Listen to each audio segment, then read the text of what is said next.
CEO of First Unity Spiritual Campus, a New Thought Center in St. Petersburg, Florida.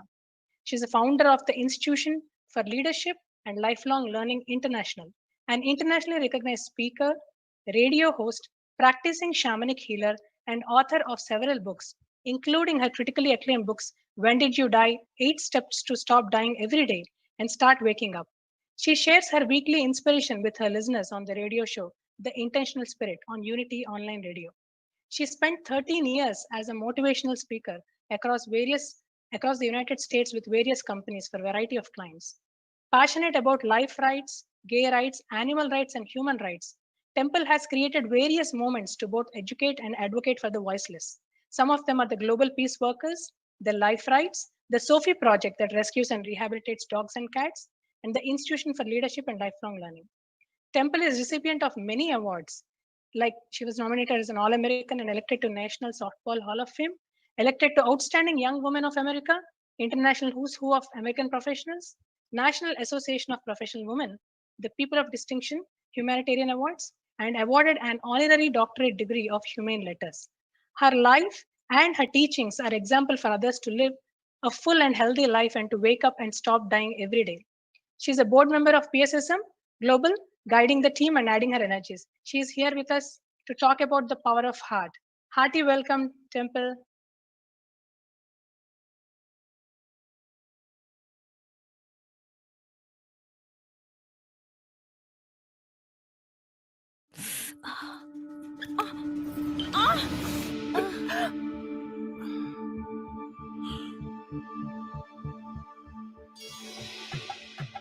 तुम्हारे पैरों पे ये घर खड़ा है। मोचना एडी में हो ना रिश्तों में, नया स्ट्रॉन्ग मूव 4 in 1। आप करो मूव तो रिश्ते बढ़े। Pranams to all Pyramid Masters.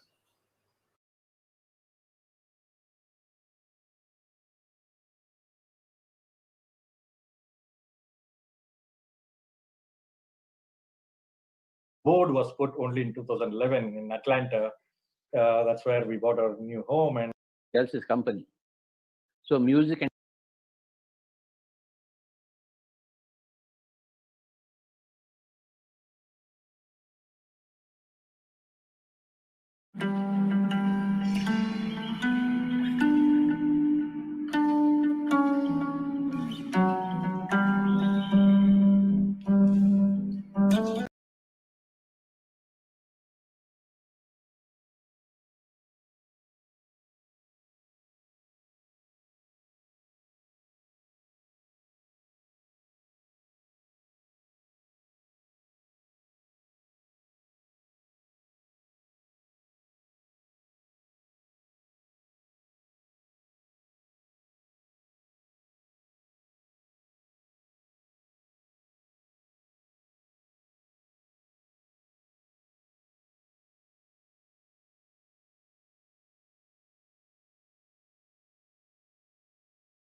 a lot of people's belief systems that were not my own.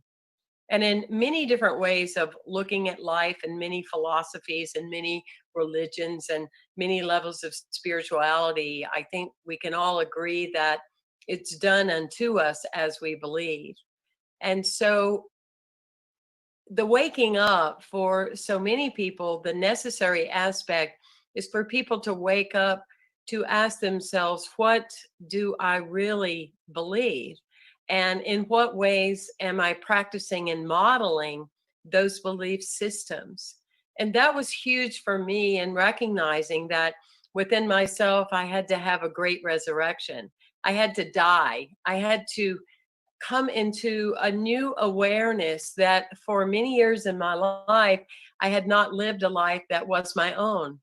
I was doing what the doctor said, or what my parents said, or what the preacher said, or what somebody else said, and not being free and the intuitive and the mystical side of my own life and my own awareness. So I think that when we look at coming, we want to make sure that we are following the heart and the passion that is our own and not somebody else's, and to be in alignment with that. In my book, 8 Steps to Stop Dying Every Day and Start Waking Up, I started using that as a true guideline with the actions and the courses of my life that I take each and every day. Is this going to give me more life, or is this going to cause me to die a little? And of course, I'm talking energetically. I'm not talking a physical death. I'm talking an energetic one. My deeper belief is that we are born in this life with a tremendous amount of energy, a vibrancy beyond measure, a life force that cannot be matched, an original imprint and fingerprint and connection of our magnificence. And from that experience, then we are taught through years of our society that you become less than, you go through phases in your life, you go through chapters, you have less and less energy, and then you die. For me, it's the opposite belief, that I believe that we are here to not only sustain our energy, but we are here to have more energy than we ever have. And by the time we die, we are as vibrant as we were in all the days that we were living. And we have met too many people on our planet that have actually proven that to be true, and that awareness that it's true.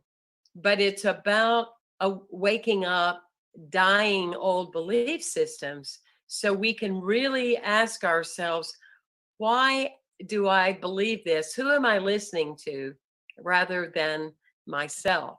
And so that's a great process. And often people will say, well, I don't know what I believe. Listen to your conversations. Listen to how you're communicating. Listen to how you're allowing other people to communicate with you.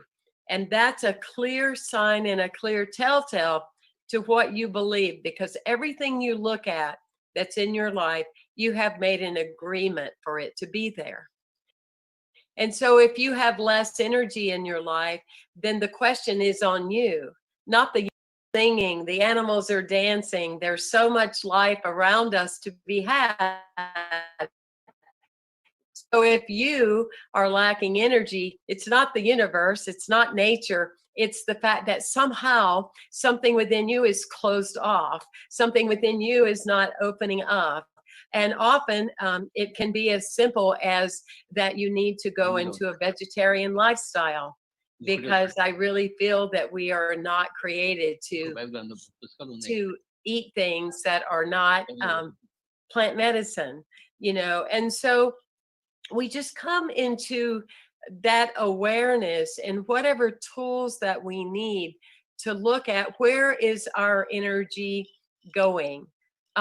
We have people that are taught all over the world that that they're going to get old, and just anticipate getting old. And people will say, well, what are you saying, Temple, as a spiritual leader? Do you not believe that we are going to physically die this lifetime? Absolutely, of course we are.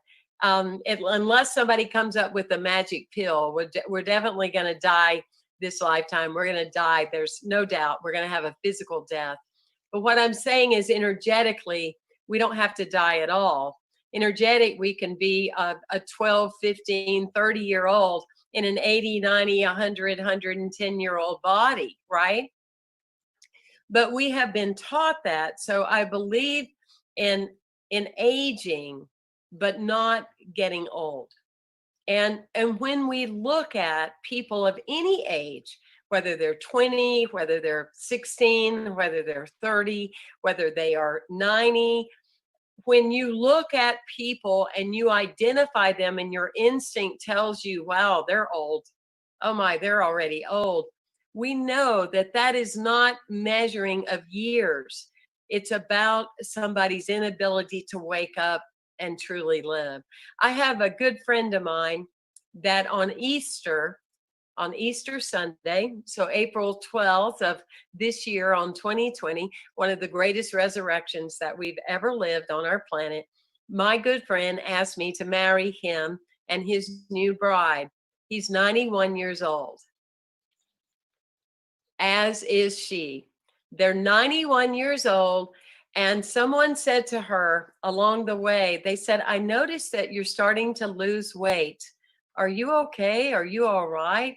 And she said, I fell in love. I fell in love.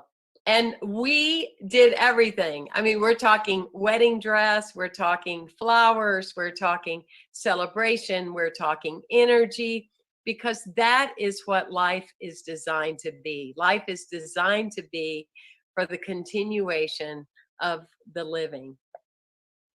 One of the tools that I started practicing years ago is I started, and it came from when I used to travel globally as a stress manager teacher. And I thought to myself, if I'm going to teach stress management, I want to make sure that I'm modeling that when people see me in public settings or in a workshop, that I'm not like that, that I'm exemplifying that I'm so stressed out. And one of the tools that I use is that when I get really upset about something or something is weighing deeply on my heart, I ask myself, is this going to make my 45-minute speech? At the end of my life, when someone is there to speak about me and tell who I was in their eyes and in their filter, and they're going to share my sacred story of me, are they going to mention this particular incident that has me so concerned and worried and having many, many sleepless nights? And I will tell you that just about 95 to 98% of the time, the answer has been no. The answer has been no. This is not worth giving this a day of my life. Now, I know that people will want to argue and want to defend and justify their situation, and they want to defend why it needs to take away from their life, or they'll say, well, I don't know. I don't really believe I caused this. I've been doing the meditation practice that Patrick taught me, and I'm vegetarian. I moved to the water side so I could have a calmer life, and I can't believe I caused that. I'm not an advocate for the need to spend time on assessing why you think or may not think why you have caused something. If something is in your life, it is in front of you. And so you can spend your whole life trying to figure out if you caused it or not, or you can simply look at it as a new friend and be aware of that it is there. What is the energy of what you cause or not is the ability to look at something in your life and say, is it worth an hour of my life? Is it worth a day of my life? Or is it worth the rest of my life? As a spiritual leader, I have met many people along the way, and I have done shamanic soul retrieval on many people along the way. And it's very interesting to me why people have energy loss, and the psychological and the philosophical reasons that they are either not forgiving, hanging on, unwilling to let go, you see. And it's what happens in my life is one thing. What I do with it in my life is entirely in my own consciousness and in my own awareness. So I had a strong awakening when I was 38 years old because I realized that my heart was closing. I realized that I had collected a database of disappointments, abandonment, unfortunate happenstance, years of alcoholism. I mean, I had a really long list, and I had started to close. I could feel my heart was hardening, if you will. It was closing down. I still had life force. I still had energy that I could run circles around most people, but there was a hesitancy for me to let people get close again. And so I realized that I had started a very intense aging, getting old process. And that is when I say that first you must realize that you are asleep so you can wake up, so you can die, so you can be born. Because I realized that a lot of my possibility thinking, a lot of my enthusiasm, a lot of my zest for life, and those disappointments and things that I had labeled that, I realized that I was seeing all of it the wrong way. I realized that I was seeing those events of, why did you take my joy from me? Why did you hurt me? Why did you affect me? Because again, I was believing in this old belief system that wasn't mine, but was somebody else's, that says, you know, you come into this life, you do the best you can, you give it all you got, you get a few bumps, and you just do your best to survive before you die. And I had, heard that around people and listened to their stories. Oh, I'm 40. Oh, that's why my leg hurts. Oh, I'm this, I'm that. Oh, I got mad at my teacher in 4th grade. That's why I'm this way. And I just had this great awakening. And I realized that, most people, they have it backwards. You're born one time, but you're reborn and you're birthed many, many times in this one lifetime. And the issues that come into your life don't come into your life to be against you or to tire you or to belittle you. They come to trigger your divine magnificence. They come to bring forth this great, holy, sacred, amazing, enlightened essence that has been lying dormant all along.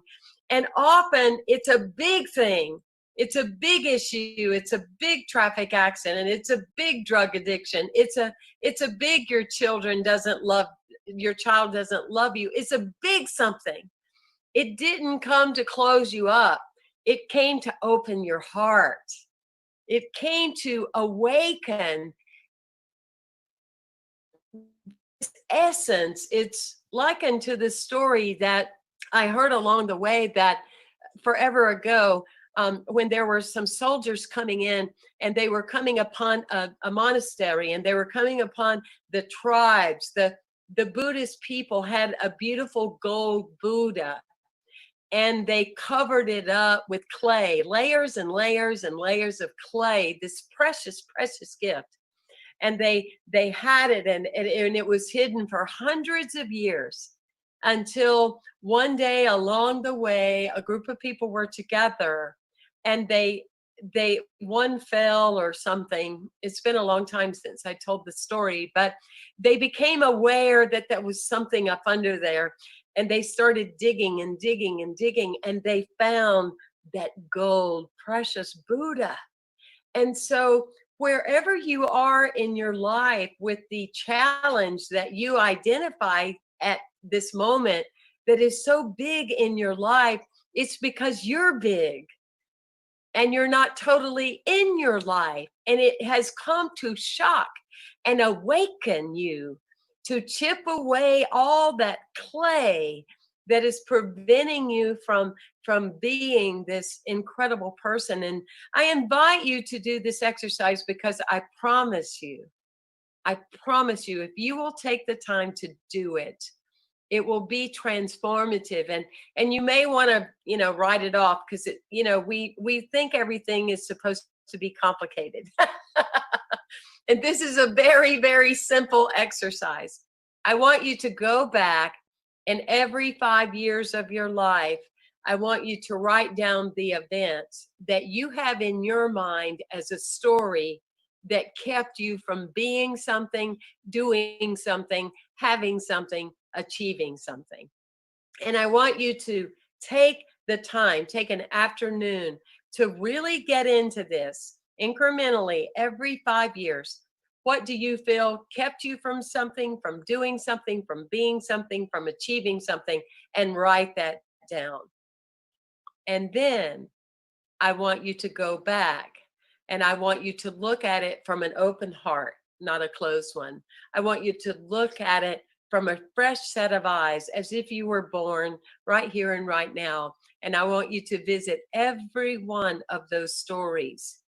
And I want you to look at how that story shaped you into being, how that story created you into a sense of more of your authentic self, more of what you are designed and destined to be.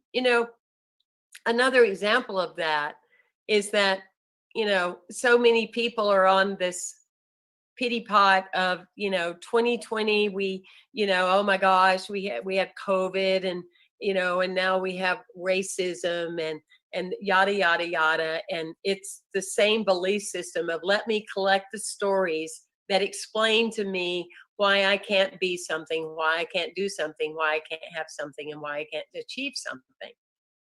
I dare all of us to remember, at whatever level you consider yourself participating in this life experience, to not forget that just about every one of us had some kind of sweet little cute mantra coming into 2020. We're all like 2020 vision. Oh my gosh, 2020 magnificence, 2020 that we'll be able to see clearly. Well, we all invoked that, didn't we? We invited that in, and now look at where we are. Look at where we are, that COVID-19 will go on record. And it doesn't mean that it isn't unfortunate that people have given their lives to it. But COVID on an international level has made us realize that we can't do without each other.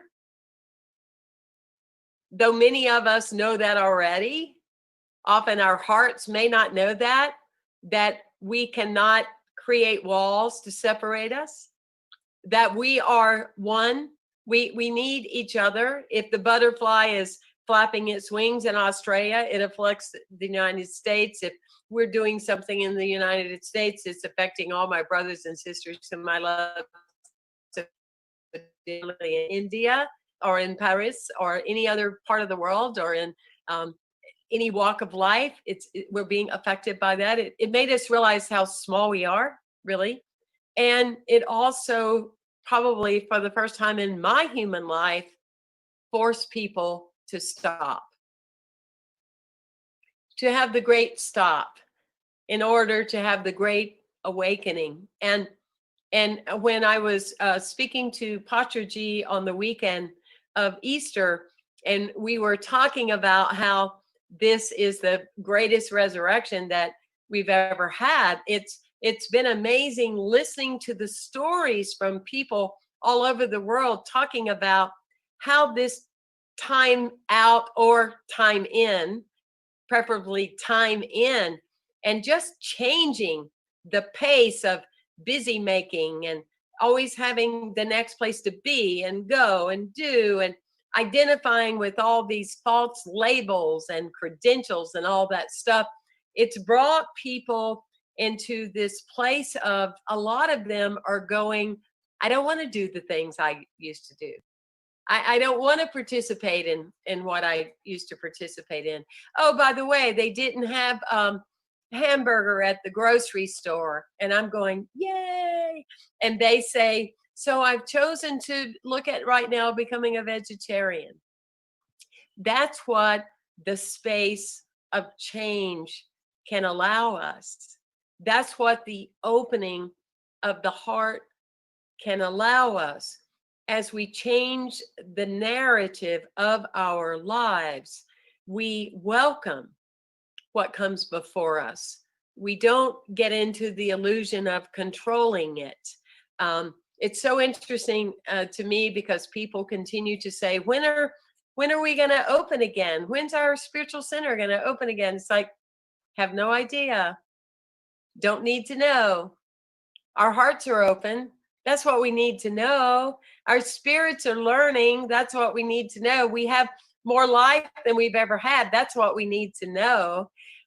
There's a statement by Plato that he says he doesn't know what is more fascinating. Children afraid of the dark or adults afraid of their own light. And I love that aspect of life, because to me, that is what keeps us childlike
for 6 months, I want you to go outside.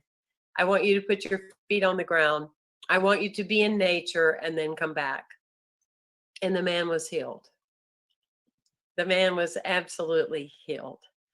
And that's why I love what we are all doing together through the facilitation of teaching a process of meditation, and through being a vegetarian, and through the essence of prayer, is that it's that we are bringing in the awareness of people knowing that they are connected. And connection is what keeps us awake. Did you want me to refer to the question, Swapna? Yes, Ms. Temple. Okay. No, we want to hear more from you. Please continue about what you were saying. Okay. So in our society with technology, and we love it. I mean, we absolutely love it. I love technology because I wouldn't have probably flown to India to be with all of you, you know. What we're able to do right here, and it's just it's a great blessing. But the other part of it is that we want to realize the ways that we're more connected in some ways, and we don't want to create the energy that we're less connected in others. Nature is our space. Nature is our vibrancy. Nature is, we are born out of the earth, and we will return back. And so that is a key value to staying awake in your life, because in this humanity that I'm speaking of, in where you age but you don't grow old, I'm talking about a human being that is very connected to nature.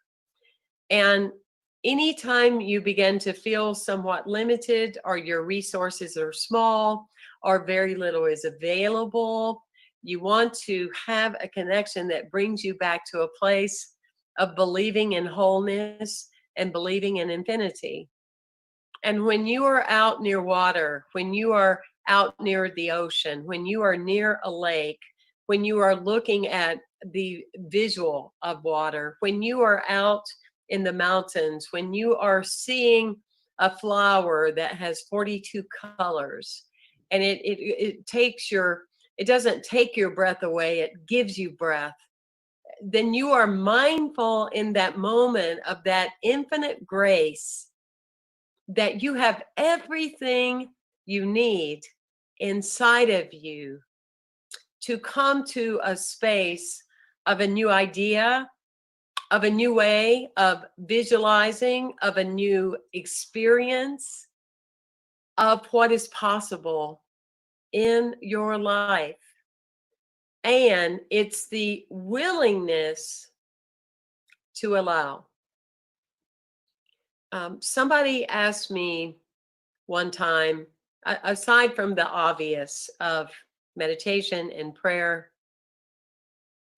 aside from the obvious of I am an advocate for life, I am an advocate for God, I'm not going to be ashamed of what gave me life.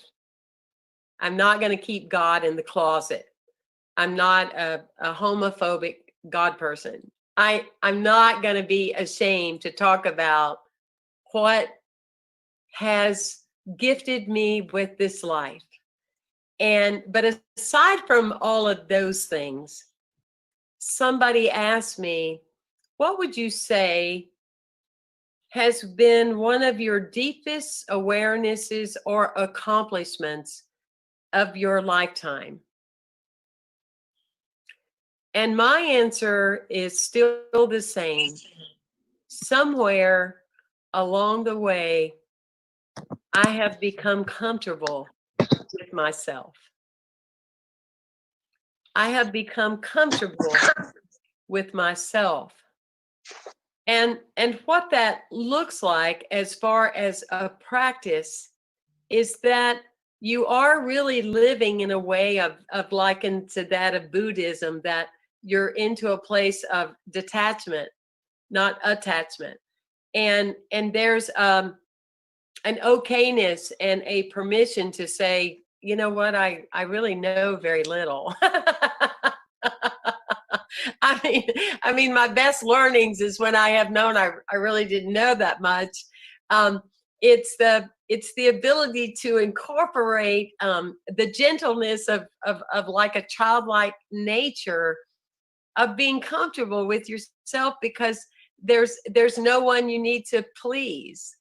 You're not looking for someone to approve of you or think that you are special or are more important. You're simply comfortable with yourself. I mean, you look around at all our brothers and sisters, you know, the lizard or the dog or the other creations that, you know, God has, and I just doubt very seriously they spend a lot of time thinking about what the other one is thinking, you know,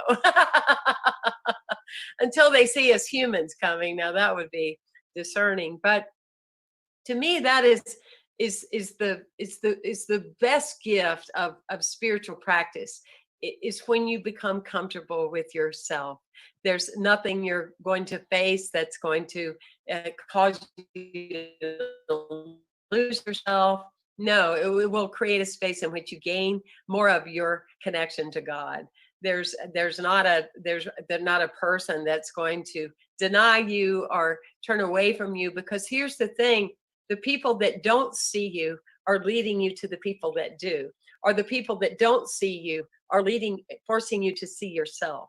You see, everything that we are trying to force to make happen out here, it's simply because we've not accepted that it has happened in here. Because when it's happened in here, you're comfortable. When it's happened in here, you're at peace. When it's happening here, it's COVID can come, hurricane can come, and trust me, I face a few of those. Things can come. You'll hear that a bunch of people don't like you. And instead of going, oh my gosh, I need to change my plan, I need to start talking about something different, rather than that, you say, oh, wonderful, I must be being real. It surprises me how many leaders, and we need many more. We need many more leaders on the planet today. But it always surprises me how many leaders are still hung up with needing people's approval. It will never be effective as long as we're needing someone else's approval, because we're not really fully expressing that which we are guided in spirit to express. Years ago, I had been sober about 5 years, and up until that time, you know, I was just a kid. I was in my early 30s, and I didn't use notes because I didn't want to be a note reader. You know, I wanted to share from my heart when I would talk to people, but I did a lot of preparing. And so I would write out 22 pages of notes. I mean, we didn't have computers back then. I'd write out 22 pages of notes, big letters, big flare pens, different colors. And I would visualize and know that all of those notes would turn into probably about 30 minutes of talking. I wouldn't use the notes, but I had those notes down in my mind. You know, I had listened to them, I'd recorded them, I had heard them, I blah, blah, blah. So I'm invited as a guest speaker, and I'm up on the platform. I'm sitting in this chair and looking, and people are looking at me, and they are introducing me and telling them that I'm getting ready to come up. And I get a message that says, don't use your notes. Tell them about your struggle with alcoholism. And I'm like looking up, you know, there's nothing up there, but I'm like looking up like, you're kidding me, right? I mean, get off my notes. But you know how we do, we want to argue, you know, or defend our position. And I went, okay, yeah, absolutely. So I get up, my whole presentation changed, and I was blown away. I mean, it still makes me cry because there were so many people that came up to me that day and told me that I wasn't supposed to be here today, but my friend invited me, and I've been having problems for years and I've never heard anybody talk about it. There were people crying because they realized that they had been sleeping and they had become addicted in their own lives. And I can still feel that moment and all of that, and how important it is to experience and express in the moment that you're in, and to be comfortable with that reality, because the very nature of the people that you are with, whether it's your family, your relatives, a gathering, a picnic, a holy place, a sacred place, a shrine, a pyramid, it doesn't really matter where you are. It matters that you are there. It matters that you have this space of being comfortable, that you recognize the majority of what you are there to do is to show up and be. And those are some of my thoughts for this particular day at this particular time. Wow, thank you. That's beautiful, Temple. Thank you so much for sharing your your journey too. And I mean, it's not very easy to go through an experience and try to share it with others, because as you said, everybody is always thinking about what others think and they remain closed. Now the moment you accept whatever happened in your life and you try to tell others, be an example, try to tell them that this is what I did, so if I can, you can too. That is where we try to make a difference, and I think that's the reason they call you the difference maker. Oh, So thank you. truly inspiring, and rightly said, this time everybody, many of them call it as crisis, but with people losing their lives, yes, that's a sad thing. At the same time, it's a great stop and great awakening, as you mentioned. Yes. And I mean, it's so important to, and my takeaways from this session is, what I loved is universe is always vibrant, and don't complain that you are not having energy, or oh, today I don't feel, oh, this that. When different people can, everybody feels that energy in a different way, and you rightly said that it depends on how we are, how our thought process, like what are we focusing on, that is what shifts, that is what creates that energy around us. And look at every situation as a new friend. That's so true. I mean, any challenges and anything that we get in life, that is so beautifully summarized by you. Thank you so much, Temple. And I mean, Patriji, would you like to say a few words? Every person's transformation helps everybody else's transformation. We need to hear everybody's story. No person is unimportant, or rather, every person is important, and every life event of every person is important. Every life situation teaches you something. If you are a student, you should be a student of your own life. Yep. You should be a student of your own mind. You should be a student of your own intellect. And everybody else's mind, everybody else's intellect. To be a student is to be spiritual. To be a student always, learning from everything, is to be responsible citizen of the world. When you are a student, you are more aware. You are not sleeping. If you are not a student, you are sleeping. Mhm. So thank you very much, Temple Ji.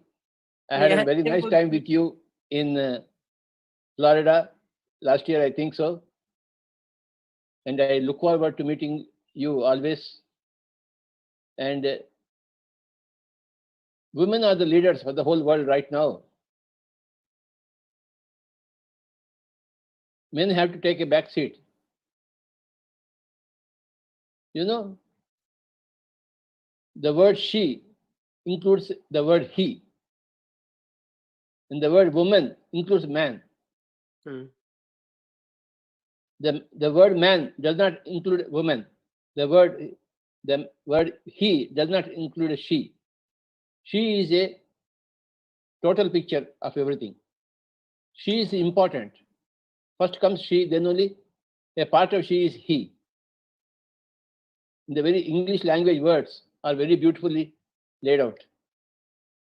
She has a he and woman has a man in that word. And that for me is a very great significant thing. Every man has to learn from every woman. Every he should learn from every she. All the battles of the whole world, world wars, they are all triggered by male people. And all the family caring and sharing has been done by women. Now the time has come for all the women to take leadership role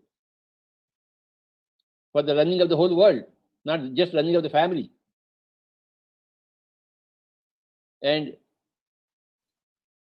yes, you must awake from your sleeping attitude. You must die to come back again in the same lifetime again and again to be a fresh leader, a leader of truth, a leader of spirituality, a leader of harmony, a leader for togetherness, a leader for spreading learning, a leader for unity. Thank you, Temple Ji. When are you going to India? When are we going to receive you in India? I need to come. We need to plan. That would be wonderful. You had been to India earlier? No, I have not. I was waiting, I guess, to meet you in Paris, so I could be with my friends. Yes, yes, I really want to come. Please come and see our country, your Okay. country. Yes, Please come and see all the pyramids, your pyramids. I will. I would love to. And thank you very much for agreeing to be here today in this meditation summit. Yes, it's And- truly my pleasure. Meeting all of you has, without sounding too much like a Hollywood film, it's completed me. Meeting all of you has brought forth a part of my past dreams and visions that it makes sense now, because I feel so connected. And as you said, spirituality makes you comfortable with yourself. Yes. My spirituality makes me comfortable with myself. Yes. Although many people may not like me, I am happy to be with me. Yes. When I speak about against meat eating, all people are unhappy with me. When I speak against doctors and medicines, all people are against me. They don't like me. When I am against prayers and pujas, ceremonies, they are all against me. But I am comfortable with myself. Yes. I am true to myself. Yes, you are. As Richard Bach said, the only obligation in any given lifetime is to be true to yourself. When you are true to yourself, you are comfortable with yourself. When you are not true to yourself, you are never comfortable with yourself. Yeah. And the purpose of life is to be comfortable with ourselves, Mhm. not with other human beings. And that's how that's achieved through being truthful to your own self. The only obligation in any given lifetime is to be true to yourself. That is the takeaway from your lecture, Mhm. from your experience in life. Thank you so much, Patriji. And Temple, we have a question from one Yes. of a viewer. He's asking, how do you realize that you are in sleep What are some of the questions we need to ask to determine if we are sleeping? Do you have a lot of energy? What are the conversations that you have every day? What is your focus? Is your focus on all the things working on in your life? Is your focus all the things not working in your life? Do you have unresolved grief that you're still hanging on? Are you still blaming your parents for some kind of reality that you had because they've had their time? Let them be. Are there things in your life that you don't accept responsibility for having in your life? Because there's a reason that they are there, and there's that awakening to discover why they're there, and that you may either love them more or love them less. You know, it's really that process of the bridge in your life. Often people are sleeping because they carry a lot of unresolved grief. It's very interesting that the grief section in our body is right at our heart, right at our rib bone there, near our heart, that we carry a lot of grief. You know, with the chakra system, the interesting thing is that in a very simple and quick way, is that with the chakra system, we have the root chakra, we have the physical chakra, we have the emotional chakra, we have the mental chakra. But in the middle, the bridge is that we have the heart chakra. And, you know, people talk about COVID, they talk about the viruses, they talk about cancer, you know, but the biggest issue that we have in our society is heart-related issues. To me, there's a reason for that. Okay, there's a metaphysical reason, not just a condition reason or a medical reason that we have it. But that being said, there are so many people in humanity that put their energy into who they are physically. Their minds just run all over the place. You know, their emotions they don't know they're the master of their emotions. Their emotions are the masters of them, and they keep repeating the stories over and over again with different people, blah, blah. But the heart, if the heart is open and there's the bridge, we come into the other faculties of our blessings. Our throat chakra is alive and well. We have the power of spoken experiences, of declaring to a storm to stop, to a moment, to invoking something great, to being part of somebody else's healing or claiming something that improves, increases. And then the third eye, that we come more into the practice. So it's like the lower faculties are part of our humanity. We love being human. The more spiritual we become, to me, the more we tune into our humanity, our depth, our love, our essence. But if we just live in the human part, you see, and we close off our heart, we miss the other aspects of the third eye and the light, the crown chakra that brings light to so many things. So that would be my answer of, if you are awake or if you are asleep, and if you are bravely asking the question, how do I know if I'm asleep? Intuitively, what I get is that you know that you are, and you know that there's a change that you need to make, and it's yours to make. That would be my answer. Beautiful, beautiful. So well explained. Thank you so much. Thank you, Temple, for choosing to join us. We look forward for your partnership and collaboration with PSSM all through. We're Yeah. very truly fortunate to hear your words and your journey. Thanks No. for coming today. My honor. Truly. Thank you. Thank you. So viewers, oh wow, what a wonderful experience sharing, and what we are receiving so many tips on how to look deeper within and try to make that progress that we've been wanting to since very long. So I'm just truly feeling so good. I can feel all the energies. So now let's move on to the next speaker.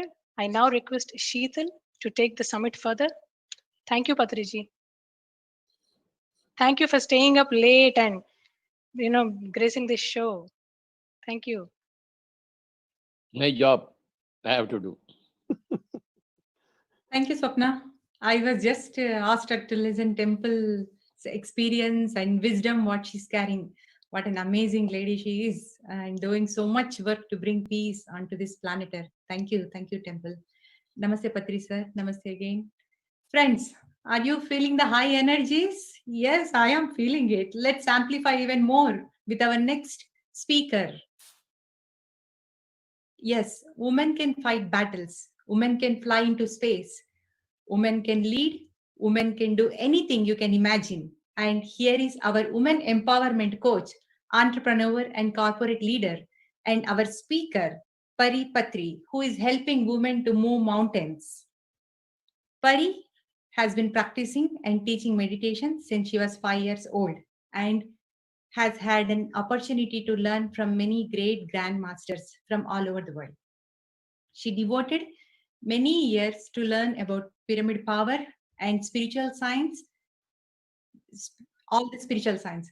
And Pari moved to the US, where she earned a master's degree in engineering, then worked in corporate America for over 12 years.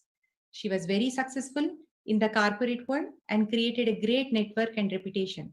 But certain circumstances and challenges forced her to sit back and reflect. It was then she realized that during her success, her spiritual life has taken a backseat. She knew she had to get back to her roots and she got in touch with her inner power. And now, here it is. Pari Patri is an award-winning women empowerment leader, entrepreneur, certified heart math trainer, energy worker, and meditation teacher. Pari Patri is the founder of founder and president of non-profit organization PSSM Global. This organization mission is to bring awareness about Pyramid Spiritual Societies movement across the globe and to collaborate with like-minded organizations. Her mission is to spread the message of meditation and compassion, building pyramids and emphasizing the importance of plant-based diet. Welcome, Pari. We are very, very anxious to hear the work you are doing globally. We can't wait to receive you here.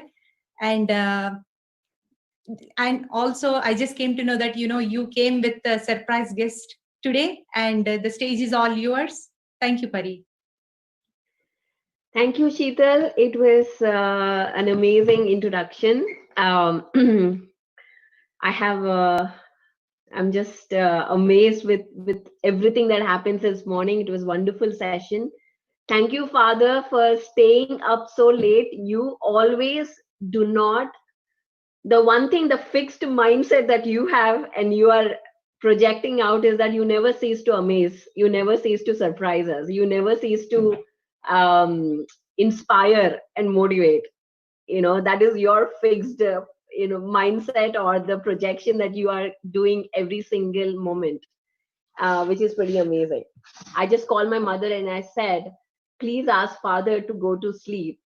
And she said, I'm sorry, you know what, you talk to him. And she gave the phone to him, and I told him, like, Father, it's okay, you can go to sleep because tomorrow you have a whole day event. And he's like, no, I have to be here. Okay, I'm hanging up now. And that's what he said. So I'm so amazed, and I'm really, really, grateful for each and every master who is here today. I think this today has been a truly, truly PSSM USA event. Every master, every host, every anchor, every panel member is from PSSM USA. So this can get better than this today. So I'm very, very all the members who have come together from the technical team to the anchoring team to the host to the panel. Everybody is PSSM. So to all the new today, I wanted to take this opportunity to talk about PSSM and what is truly PSSM. So this is what I wanted to share. This is for all the new members who are tuning in today to watch this, and also all the existing members, to just refresh our mission of this organization. What are we doing? So PSSM stands for Pyramid Spiritual Societies Movement, which was started by Patriji, Subhash Patriji, his original name. And when he started, he was just a Subhash Patri. And it was started unofficially. The movement actually started in 80s, but officially it was registered in 1990. And the first pyramid in Karnool in Andhra Pradesh came up in 1991, the Buddha Pyramid Spiritual Meditation Center. And since then, the movement has only grown 1% to 1% to hundreds to thousands to millions. So it's truly an amazing story, to a success story, to talk about how without having a relationship of guru and sishya, disciple and teacher, student and teacher, or a follower and a leader, it is about a story about how there are leaders born every day, and they are creating leaders every single day. This is the story of PSSM, how each and every person is a master. We are all masters. We are all here to experience and share this experience to others, teach this knowledge to others, so they can start experiencing and they can start sharing their own godhood, their own enlightenment. So that's about PSSM. And also I wanted to talk about one thing which is very, very important to share right now. We are having events every single week now. Every single week we are having digital meditation summits, which is a global events. Also in India, we have digital Dhyana Yagna that is happening every day. And tomorrow also there is another digital Dhyana Yagna happening, DDY9. This is the 9th Yagna since the start of the lockdown that has been created. And there are in channels, media channels, we have various pyramid meditation channels. So please tune in, please subscribe to all those channels, so you can start taking in this information, because media is programming. We as an empowered being, we as a master we have to make the decision of what to watch and what not to watch. And that comes with meditation, and that is what we are here to promote and to teach. And the second thing is, this mission, these events we are all bringing out to you for free. There is no money exchange in this for you to come and watch it. This mission is organized to bring the Pyramid Spiritual Societies movement, Patriji, out of India, so we can spread this message globally. So we request each and every one of your support to please share to 1 person, 2 person, whatever you can do to promote this message in your own community. And today we'll bring in a couple of people to talk about this, how they are spreading in their communities. But this is a sincere request from all the PSSM members to start. First thing, as Patriji says, there are 4 things. One is learn meditation, which is a very simple technique. Second is practice meditation, practicing it every single day. Third is teach meditation, teach it to your family, teach it to your neighbors, your colleagues. And the fourth is spread meditation. So spread meditation, creating events, creating, going into communities now. And that is the way, that is the highest level of service, because we are empowering beings. We are empowering human beings, to humanity, to see their own enlightenment, to awaken their own enlightenment. And that is the highest level of humanity. And also, before I go in and bring our new guest, I want to talk about the 18 principles. We keep referring to the 18 principles of PSSM. What are those exactly? Let's just do a quick refresh.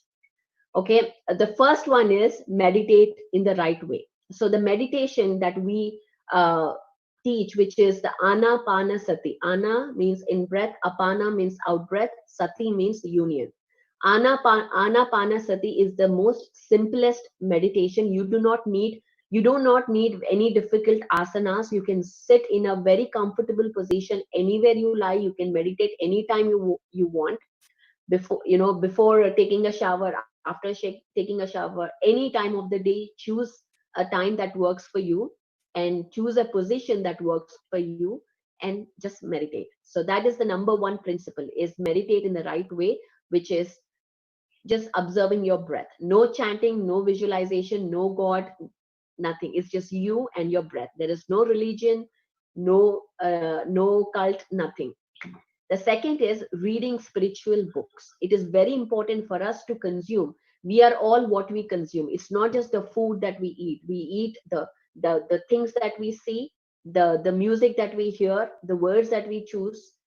Everything is a part of what we intake, and that becomes a part of who we are. So it's the second principle is reading the right books. There are many hundreds and hundreds of books recommended by Patriji on the website PSSM Movement, pssmovement.org. Please go there, and there are books that you can start. If you're a beginner, choose any book on there and start reading it.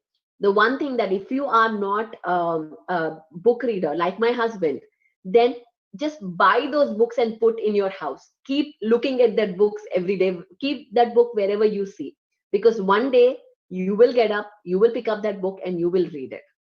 So have that visuals, buy those books and at least put wherever you can see, to get into the habit of reading.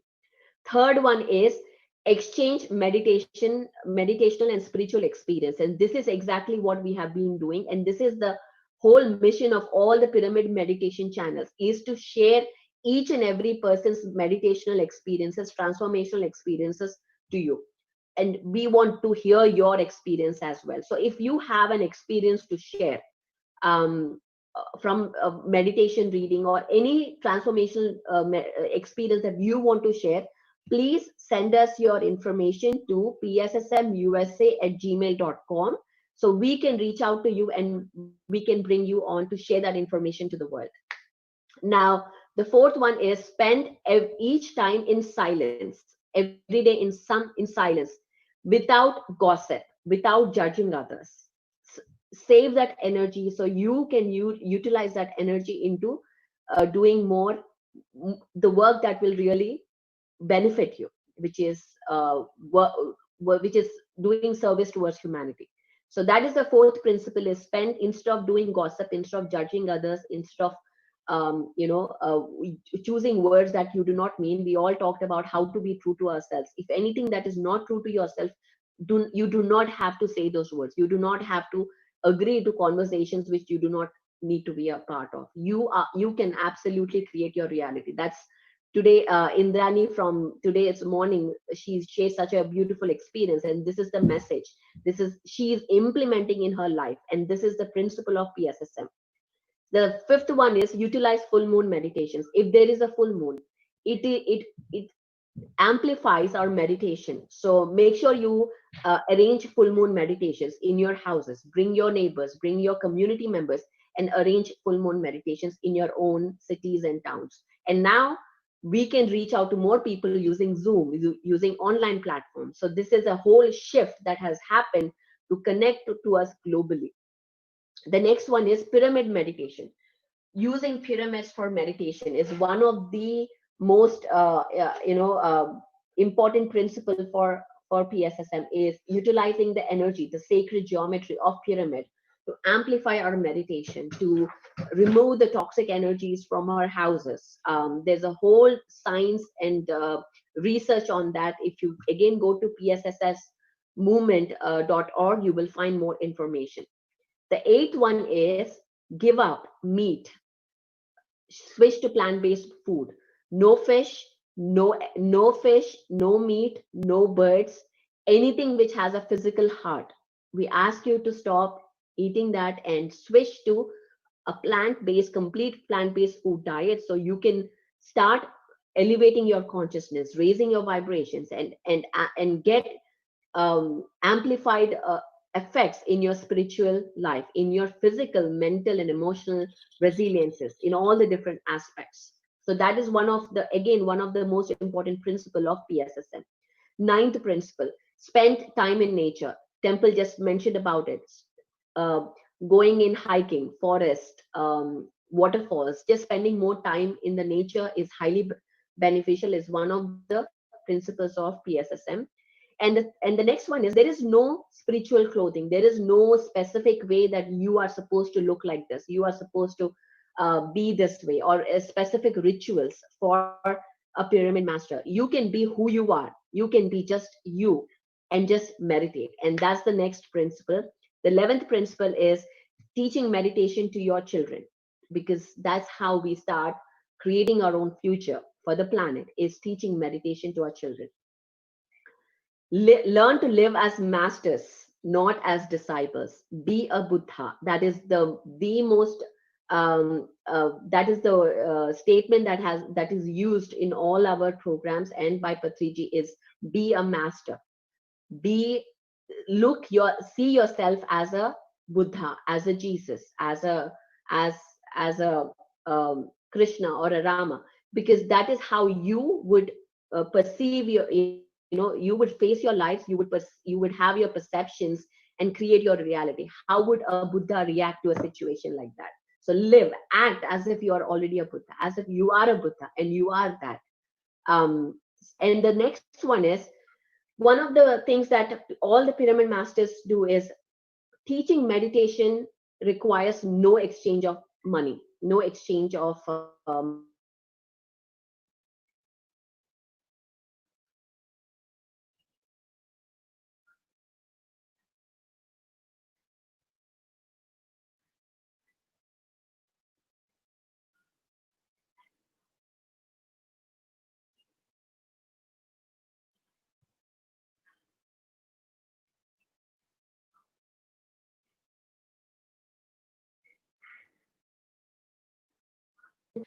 breath is our only guru. All we have is breath and you. That's all we need.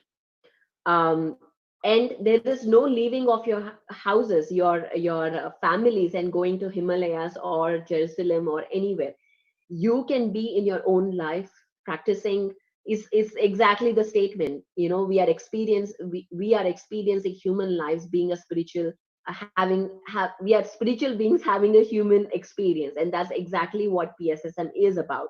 Is have the spiritual, be a spiritual master having a human experience, human emotions, human enjoyments, everything.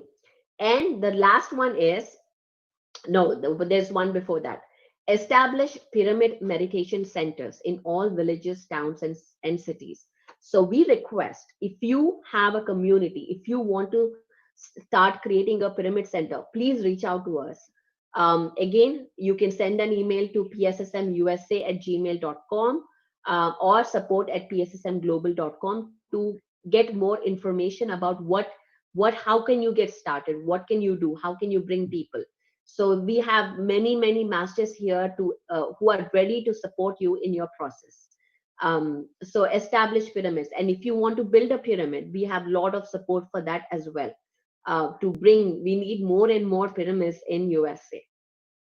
And then last one is publish meditational experiences. So if you have an experience you want to share, and if you want to start leading that and creating that, we are always welcome to have volunteers and start creating that transformational material to support the communities, to teach the communities, to educate the communities.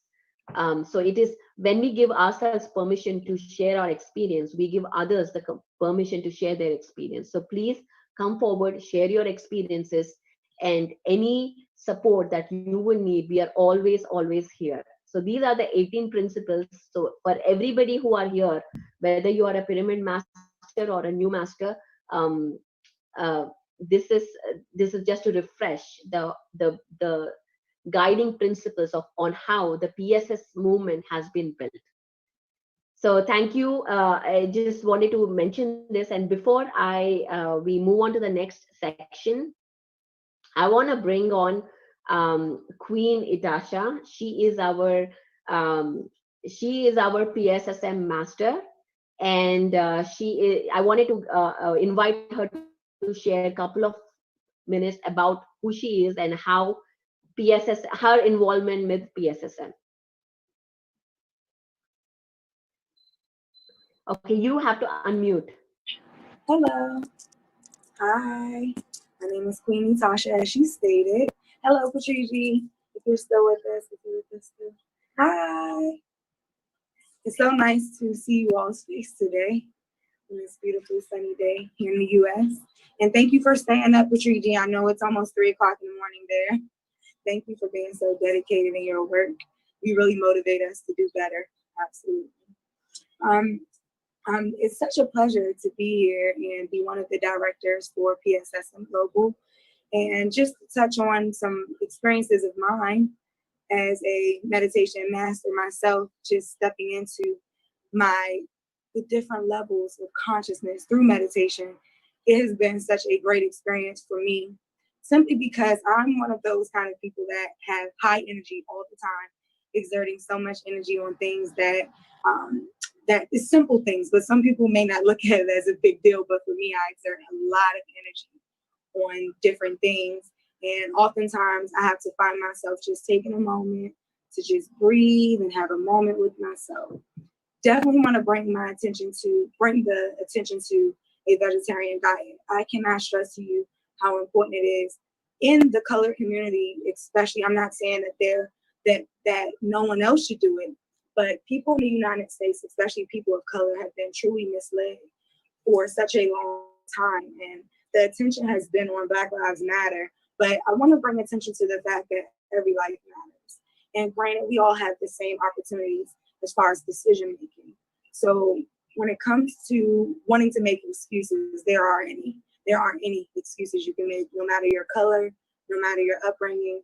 Once you gain the knowledge on understanding that you're in control of your life, there's one big key factor that I would say, that being a vegetarian, learning meditation, just do it. Even during the times where you may not want to, you have to just do it. And my awakening surprisingly came from my children. My children are so in tune. I can't even describe to you how in tune they are. And today I had to have some extra grounding myself, which is why I have my grounding stone right now, because I have to stay grounded. There are so many things that I want to discuss with you all in reference to children. Children are definitely the way to the future. And if you're not teaching your children meditation right now, that's not serving them any greatness in their lives. If you're embedding for them to eat meat and dairy and things that are from an animal, that's definitely not setting a strong foundation for their future to live on and be leaders, because that's including things that are from lower vibrations. We oftentimes ask for things in our lives that we truly aren't prepared to do the work for. And I must say that I ran into that brick wall. It's been times where I stopped eating meat back in 2016, and I quit for a good year straight, and then I went back and did it. That was the worst mistake I've ever made in my life. And the reason being is because from that, I became blinded unknowingly. I became blinded unknowingly that the things that I was eating was not serving my meaningful purpose and what I know I'm here to do. And that's to bring messages like this to you. And if I'm not grounded, and if I'm not doing the right things, there's no way possible that I can bring a message to anyone. So shortly after starting to eat meat again, guess what I did? For a year straight, every day after work, I would have me a cup of liquor. What does that do? Numb you. It numbs you from paying attention to your life, paying attention to the current moment. It pretty much makes you take 10 steps back.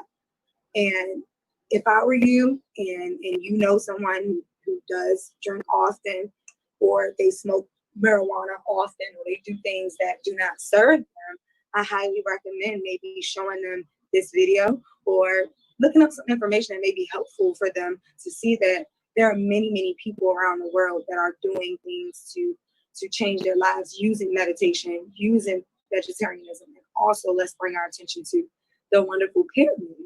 Pyramids are a part of secret geometry. And a lot of people, we have things in front of us all the time, but they go over our heads because of, like Temple Hayes said today, like Puri always says, listening to other people, feeling like if you listen to someone else that you're going to be judged. As you can see, I'm a colored woman. I'm confident and beautiful. I'm a mother of 2 children, soon to be someone's wife. I have to make very important decisions. People are watching me. My children are watching me. And it's very important that we understand that there are things that we have to take responsibility for. And it's a big word called accountability.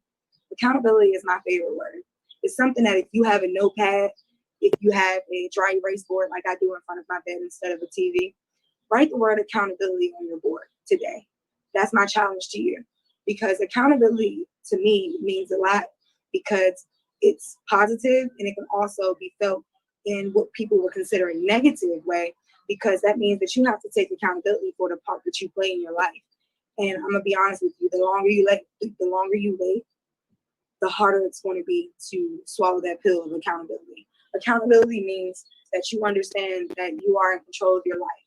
Accountability means that you're willing to apologize when need be. Accountability means that you are willing to take accountability for your life and what you're projecting into the world. That means that whatever it is that's around you, that's a reflection of something that you manifested, whether it's knowingly or unknowingly. And accountability means that you take complete responsibility for your life. You make no excuses for your neighbor. No one did anything to you. So I just want to shine light on the power of pyramids. And thankfully, that was something that I was introduced by Puri, who learned very well from her father, Pracheji, who I really appreciate for creating such an amazing platform for meditation to become global. And I do want to take the responsibility in America as a colored woman. And I'm definitely wanting to shine light on that, because it's not enough of us. Yes. And I want to take the accountability to spread meditation, yoga, and everything to the military, to the police, to the youth, to families. And it doesn't matter your color or where you're from. What matters is you're a spiritual being having a human experience, and we all have a job to do, up to and including me. So the word is accountability today. And thank you for having me. I know we want to begin our meditation. Yes, thank you, Itasha, for sharing that. And before we are going to do a 5-minute meditation now. Before we get in there, I wanted to announce the events that are coming up. So everybody who's watching, we have a digital international yoga day coming up on June 21st. It is a 24-hour event, 7 a.m. to 7 a.m. Indian Standard Time. So please visit diyd.online to get more details about the speakers and your own time zone. And you can also register there to get exclusive passes to be inside the platform to ask questions speakers directly. So make sure you register. Please invite everybody so that they can be a part and witness this amazing event, this powerful event. And in July, we have Spiritual Science International Meet, SSIM, July 10th to 12th. This is a 3-day global event. So each day is going to be hosted by each continents. So 3 days, we are going to have this. It's like its own Dhyana Yagna happening in July. Make sure that you visit ssimlive.org to get more details about the event. And again, please go ahead and register so you can get exclusive passes to be in the inside and ask questions directly to the speakers. Of course, you can watch it live for free on PMC Global. And in August, we have all digital meditation summits. Each weekend, each Saturday, each Sunday, we have planned something for you. So August, you will be pretty busy every weekend, and we ask you to again share that information to all your friends and family so they can get the benefits of listening to spiritual sciences, listening to this high vibrational music, and elevate their own consciousness in this challenging times of the history. So this is a request, and now let's all go ahead into a 5-minute meditation.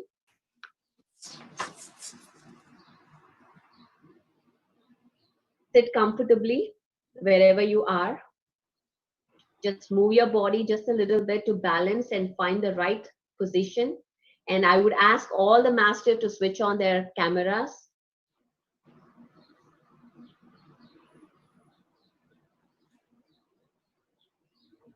Keep your back straight. Clasp your hands together and cross your legs. Close your eyes.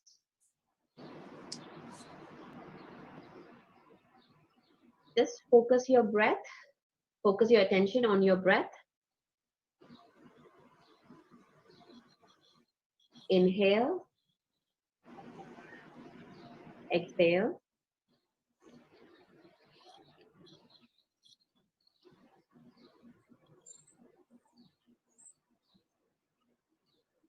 And you will hear some beautiful music. As you do, please focus your attention on your breath.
Keep observing your breath.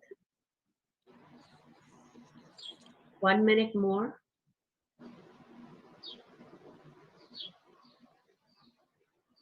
Inhale, exhale. The next breath you inhale, just feel the aliveness in your body, inside of you. Breathe into the part that makes you awake, alive. Sense that.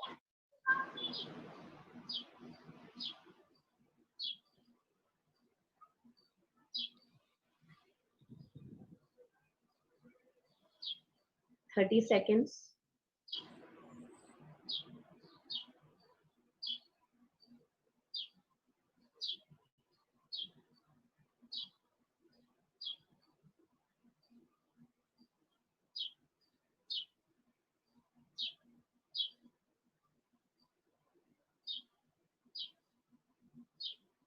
10 seconds.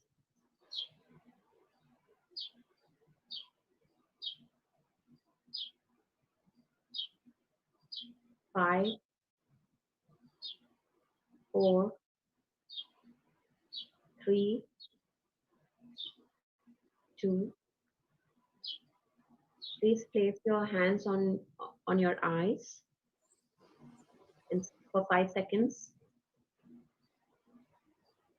And as you soak in that energy, please open your eyes. And please, everybody unmute and let's give a big, big clap to the event.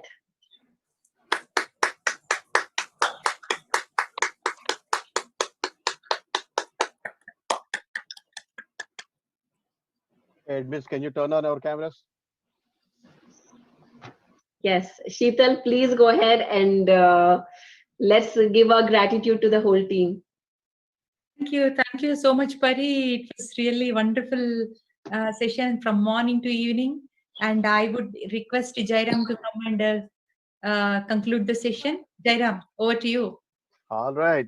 All right. All right. What a day it has been.